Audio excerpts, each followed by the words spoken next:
Beginning of my video. Boom! Welcome back to Boring Reviews. Boring land. Oh, just kidding. Blasphemer! All Hello, right. Boring Review Nation! Kind of pointless. We know all things. It was over in a snap. We really want it. Alright, we'll be nice. Only you can be a Patreon. Oh my gosh! Look over. It's crazy. You don't need to follow the show to be hyped.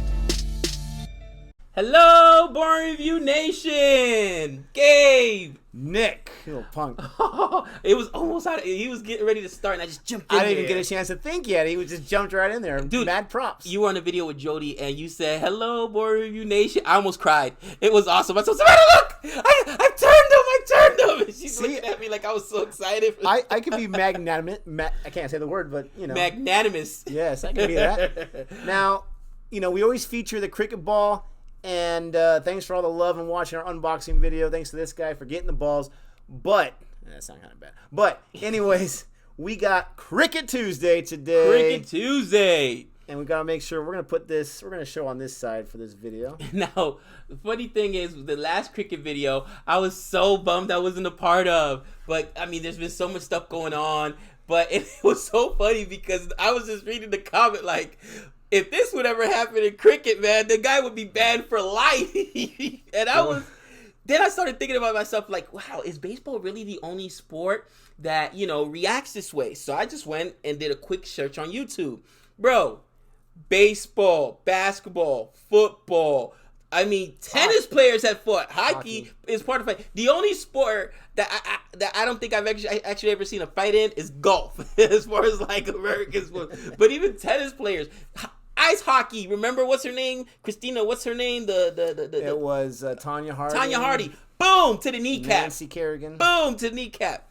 But it was funny because we were talking about how a lot of those fights happen because, again, one of the unwritten rules of baseball is you don't showboat. And that big fight that happened where it was one of the biggest one, Joey Bat sliding hard at second base, he got punched in the face, is because he got thrown at that inning earlier, and that's how he ended up going to first base, so he stole the base. I just want to show the real quick clip, because it's actually become a meme. It's actually, you can send it as what do you call those on your text messages? A GIF? As a GIF now. So I want Nick to just put it in right here.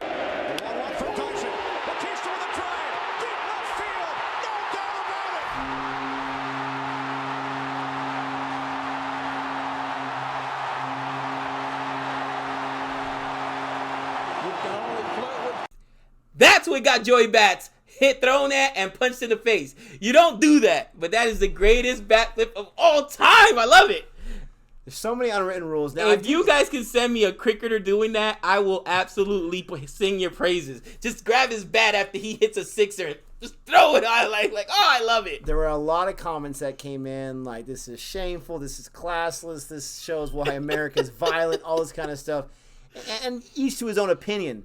All I know is growing up in the States, that's how baseball can get. It's not like that every single game. They're not getting mad at every little thing, but they do hold grudges. Right. They do not forget stuff, and that bat flip breaks another unwritten rule. We've had many conversations about this. I would not be the kind of guy to throw at someone, but he's been more in the sport than I have, and he said that's just the way it is. And people that do that kind of stuff, they know what retaliation is coming.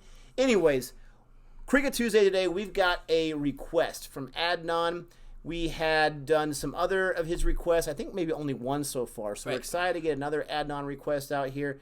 He really enjoyed our last Brett Lee video. Right. So he said it was an amazing cricket reaction. Thank you so much, Adnan. He said Brett Lee is a legend, the second fastest bowler of all time. First is Pakistani bowler Shoaib Akhtar, 102 miles per hour. So that's gas. Woo! That ain't too bad. He said, funny enough, I actually met Brett Lee in 2001 in Toronto. I was working as a server at a Bollywood party. That's so cool. And so we are going to react to his request of best ever fast bowling masterclass with Brett Lee. Now, this is from the YouTube channel Cricket Masterclass. We didn't not ask beforehand for their permission, but we appreciate being able to use your video in our reaction. Be kind. Yes, please be kind. It's, such a tough world these days. Let's be kind. But we're going to react to this video right now. For the kids at home wanting to know, what age were you when you really discovered you Got a had Band-Aid that on his pace? face? We were about the age microphone. of 16, I think. I was Oh. playing for Campbelltown first grade, and it was at the stage where I started to grow a bit. Most kids, you know, I guess I wasn't different growing up.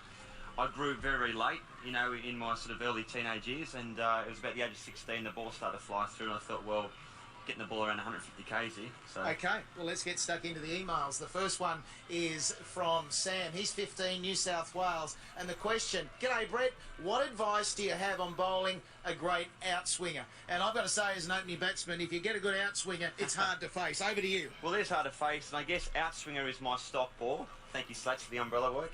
I always try to make sure the shiny side, yes, it could be a brand new ball, but you can still swing the older ball. But always shine one side, being on the right-hand side, opposite to the way that you want to swing it. My seam position was always straight down the line there. Some bowlers do hold the ball together. I hold the ball slightly Well, it's like a apart, cutter. There's a whichever difference works for between you a is the cutter best, and a but four-seam fastball. You've got to make sure that you get your fingers right behind the ball and the ball has to come out straight. So you've got to stand the seam up and give it every opportunity to swing. It is your Dude, that's- stock ball, so it's your bread and butter. Make sure you get the ball on the right line. If you're bowling too wide, the ball starts outside stump and swings away. You're going to waste the ball. So I always used to aim middle stump, try and swing the ball away, get that perfect nick. Action's very important as well. Now with a side-on action, or a classic side-on action, we'll go down and check out the feet, the lovely shoes here, the footwork.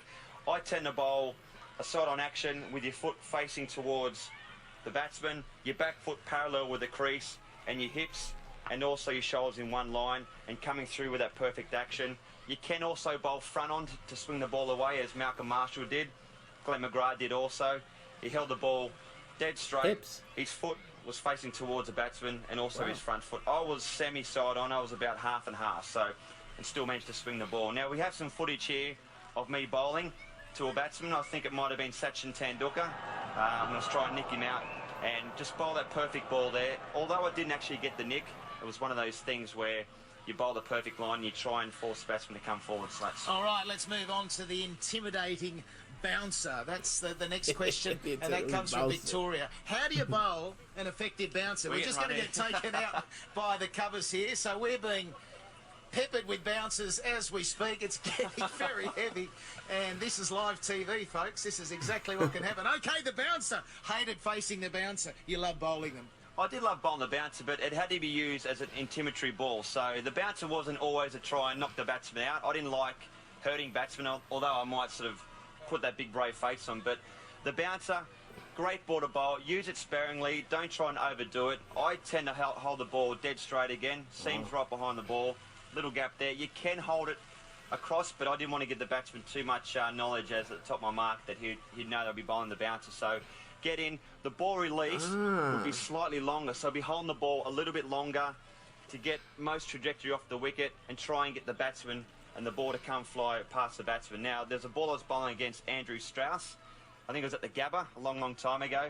Try and get the ball up there, Good try and bowl that reflexes. perfect ball and get the batsman to go up there and play on his tip of his toes. Ideally, you'd love to get the ball to nick it, but it doesn't happen. But you want to set the ball and the batsman up in order to do that next ball, which we'll speak But you've about got to in a love second. hitting batsmen. Did you enjoy when you hurt a batsman?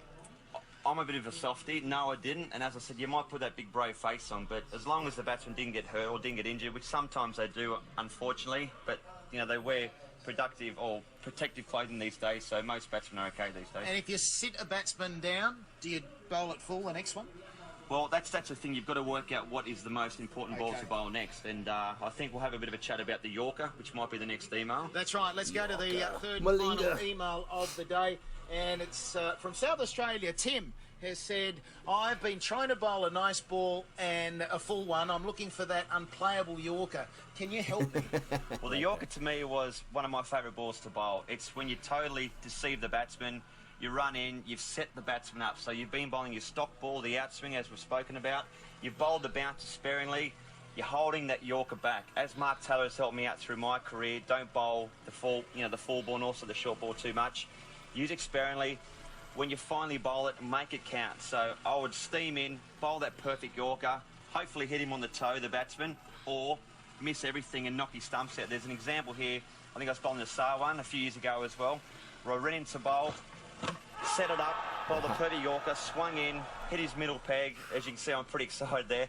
But I'd set the batsman up and totally deceive the batsman. And with all the short forms of the game, T20, ODIs, Yorker's crucial.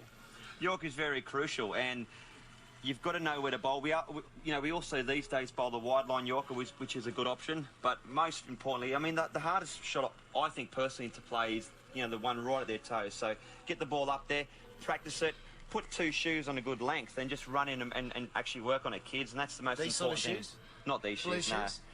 But also, You're looking at the spot on the pitch. I don't really look anywhere where I bowl. I know that might sound funny, but to me, it's a feel thing. It's the whole visualisation.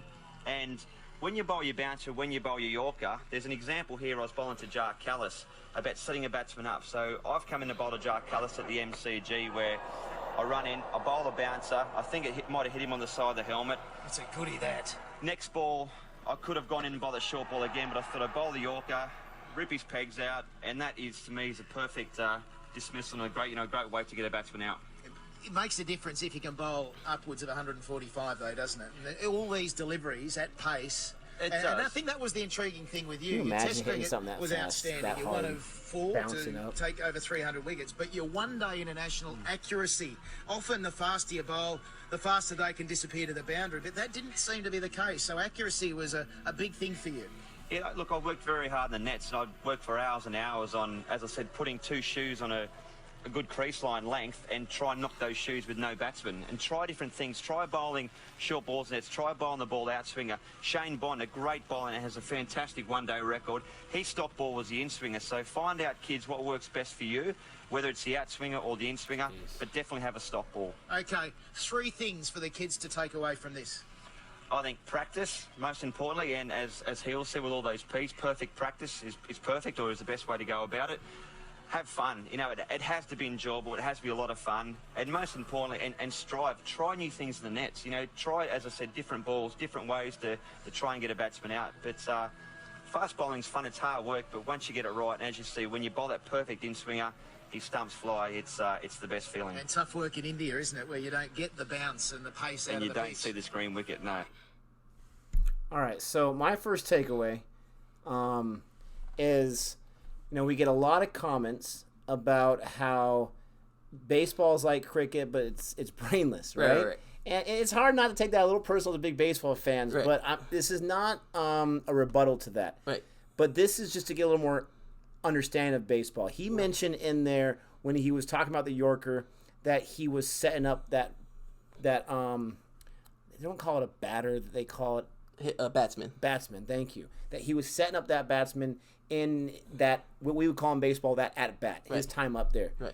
And that is what happens in baseball. These pitchers, it's not just I'm going to throw as hard as I can in one spot every single time, Right. or I'm bored, now let me throw a curveball or a slider. They are setting up the batsman. They are showing them, because typically in baseball, there is an order, a sequence of pitches. Right. Typically, the first pitch is going to be Fastball. Fastball, First right? fastball. You want to establish that fastball, and you want to get in there. And if someone throws a changeup first, they say, oh, he's pitching backwards. Right. Because not typically, but a lot of ways the sequence goes is fastball and then changeup or something off speed, Right. and then fastball again, and maybe something off speed or 2 fastballs in a row. But you want to establish with a fastball. Sometimes you want to end with that fastball, or if your out pitch is a curveball or a slider, you're going to set that up. And so what set that up in baseball means is you've got them thinking, okay, here, now comes the fastball. They just gave me off speed. They're going to try to speed up my bat. And then they drop off that curveball off the table, so to speak, and you're looking for a 95-mile-per-hour fastball. You get an 85-mile-per-hour curveball that goes down, and you strike 3, you're out, and it happens too much. He mentioned in setting up the batsman. That's very similar to baseball. Right. It's not just I'm just throwing it, I'm this bowler, and I'm just throwing it, and I'm hoping to get you out. These guys actually set up those batters. Right. They throw, whether it's the inseam, the outsseam, like he mentioned, the spin, the swing, the Yorker, the what was the other one he mentioned? It was the Yorker. Before the Yorker, it was the. He talked about shine, but that was part of the swing. Anyways, Right. he has the different pitches that he goes to, Right. and I really thought that was cool that in cricket they also set up the batsman. Right. They're not just throwing it hoping to get that wicket. And I think that one of the things he said is funny. He said, did you enjoy hurting people? And he's like, look, I'm a little bit of a softie. I never really enjoy people. Even when you do and I only played it to the high school level. Bouncer. Sorry, that was it. The bouncer. Was Bouncer. the pitch he was throwing. But even when you do hit somebody, you don't ever really want to hurt another athlete. You know what I'm saying? For the most part, you hit somebody, it's part of it. You know, you're gonna. He even said you intimidate them with the ball, so now you got them more thinking about defense than actually, you know, going out and taking an aggressive swing. And one of the things that I saw was when he was holding the ball, all the grips, you know, were, man, so similar to baseball grips, where, you know, you hold your fingers really close together on the baseball, on the seams actually this way to throw a cutter. And as you push it out your finger, you can either make it go this way or you can make it go this way, okay? Then if you were going to throw a four-seam fastball, you're going to hold the fingers against the seams, you know what I mean, this way so that the ball kind of rises. If you hold it this way then, or off seams, it's going to go slower. And I was looking at his thumb, how you also put pressure underneath. It's relatively the same thing. I'm actually, now that baseball season is canceled, even at the high school level because of what's going on, you know, I've still got Trey working in the cages because you can't just stop throwing and pitching. I'm not sure if it's like that for bowlers, but, you know, you got to protect those arms. So you want to keep them in a routine just in case the season picks up again. That's why we have spring training in baseball, to get those pitchers built up to it. So now that he's not seeing the field, we're probably going to try to get into the cage. If we do, I'm going to have him just for fun after one of his bullpen throw a couple of these. Not at me, though, at a target, because I'm not trying to. But I'm like, Trey, try to throw a bouncer and hit him on the toe. Savannah already told me, don't do it. I don't want you even in the cage. I was like, I'll put on the mask, I'll catch him. Nope, don't do it. They have like these big plastic cutouts and stuff that you pitch to and whatnot. That's what he's going to have to pitch to. Like Wild Thing? Yep, because I'm not allowed. Savannah said no. We gotta definitely record that because that'd be awesome. You can see, and that'd be great because you can show in the video him throwing his regular baseball pitches. Right. Give him a little bit. Let him watch a tutorial on how they don't have the angle bent or whatever. Right. And have him do some cricket bowling. Yeah, it'll be a lot of fun. It was really funny. He was talking about how you have an old ball and a new ball. Pitchers, at least in baseball, hate new balls. They always want an older ball because spit on it. The more it's scuffed up and the more movement you get on it, the more control. Because when they're too new, they're too slick. And that's when, you know, I remember just opening this up saying, man, if it's raining, it's going to be so hard to get a good grip, even if you're on the seams trying to make it do what you want to do. And he was mentioning that in the video. So here's the thing. I love bowling now and pitching.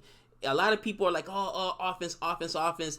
You know, in baseball, much like I've seen in cricket, you know, really the pitcher controls that game. If you're a good pitcher, I remember one of the best pitchers of all time, Greg Maddux, saying, if I make my pitch, nobody would ever get a hit. If I can locate every single time, nobody's going to get a hit. He didn't throw it hard. Okay, and he didn't throw hard at all. This guy lived 84 to 89 miles an hour, occasionally 91, 92, but it was where he put the ball. He would put it in impossible places for you to hit, and you even see him mention it there. He said, I think that the pitcher's thinking like a hitter. The most difficult ball to hit is which one? The one in on your toe. So he practiced over and over again.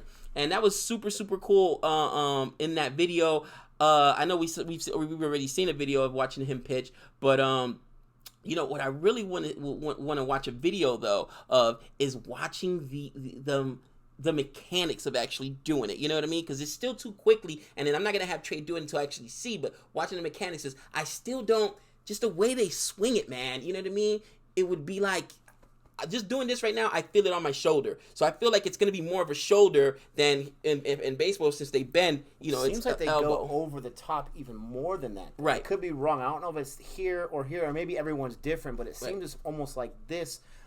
We definitely are going to be evolving our Cricket Tuesday videos. A lot of viewers have requested us to watch a match. Now, I'm not sure how that would go copyright-wise. That'd be very difficult. But we could watch a match, not record it, and then talk about it. Right. And then, you know, have that kind of conversation. But I do, like you, I want to watch some more tutorials. I want to watch some more of those Science of Sport, the other versions, the other parts of that. But we got to get some more offense in there. We keep gravitating back to the pitching. Because it's the most beautiful part of the game. This is a Patreon request. Once again, Adnan's a Patreon. Thank you so much, Adnan, for being one of our Patrons. If you want to be a Patreon, then go ahead and check out the link below. But there's just so much awesome things about pitching.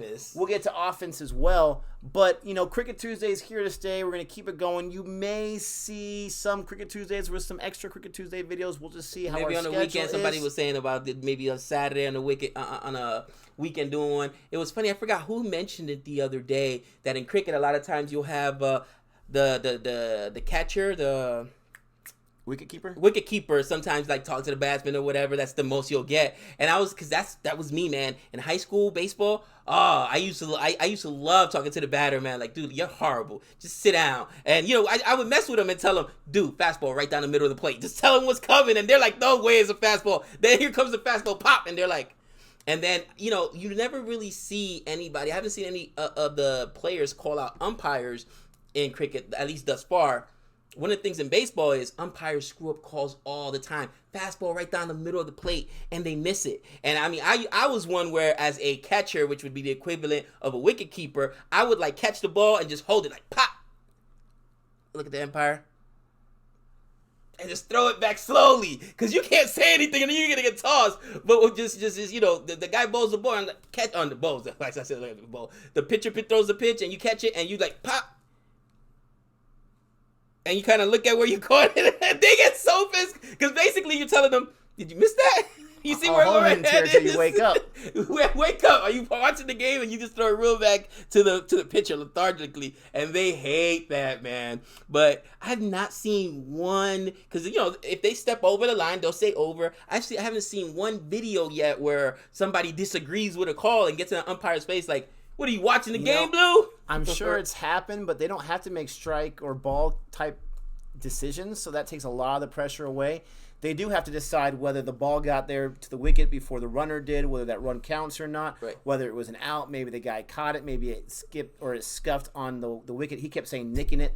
Who knows? What I want to know is, we keep seeing Brett Lee, the bowler. I want to know, how was he as a batsman? Was he relatively decent? Was he weaker as a batsman? Because these bowlers, they got a bat, correct? Well, I don't know. I could be wrong. I know that they said there's... Okay, well, actually, Adnan said it, so let me go to this real quick.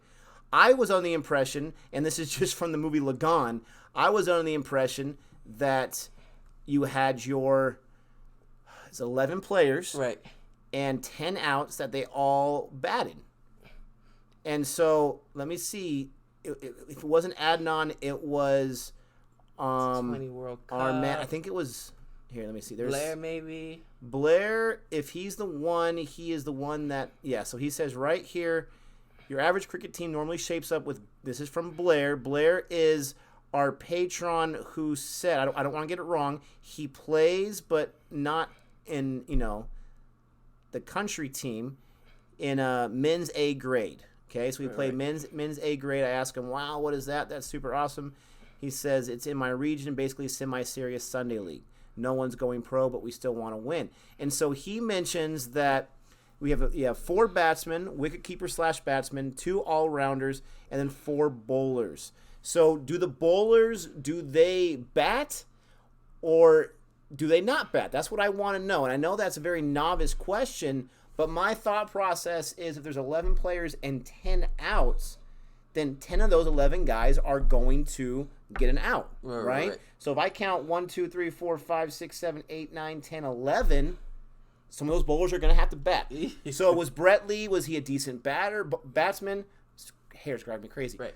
Was he the kind of guy like, we'll wait till him for the last. He's not really our strongest. Well, it's one of those things too, like in baseball, for instance, the National League here, because they're antiquated, man, that's his league. The National League in baseball, like I invented it. It's ridiculous. They have the pitcher's bat, and they'll get hurt just running on the base pads on a swing. Now you also got to face another pitcher throwing at you. Pitchers are not, even at the high school level, bro, they separate pitchers and they separate the rest of the team. In college, my nephew plays college ball with the Blue Jays. Matter of fact, a little shout out to you, Nene, right here. I'm sending you a picture so you can clip it on here. He's a monster center fielder. He just went 8 for 16 this last week. 500 batting average. I had a monster week. And he even says, Uncle Gabe, man, these pitchers walk around like they're on water. They go, they throw their bullpen, they warm up a little bit, run 2 or 3 poles, and they go, while the rest of us are animals out here slaving. Pitchers are a different breed, man. If you're a pitcher, forget about it. You don't even stoop yourself to the level of a hitter. That's why I'm like, I would hope that bowlers don't have to, because now you also got to fit. If you hit somebody on the other team, they can hit you. You know what I'm saying? That's a problem. I know for one, if I was a pitcher and I knew I had to face the fact that they may hit me, I may not throw that many bouncers because somebody may throw it at me. Now, you know what I mean? They don't go after the pitchers too much because that would just be crazy. But we have digressed once again. It's still somewhat relative, right? Always off the rails. We hope you enjoyed this video. Thanks again, Adnan and Blair, for the extra information to help us out with this video. We hope you can help us out on Patreon as well and get your request in. Don't forget to like and subscribe. But until next time. That's 6 months.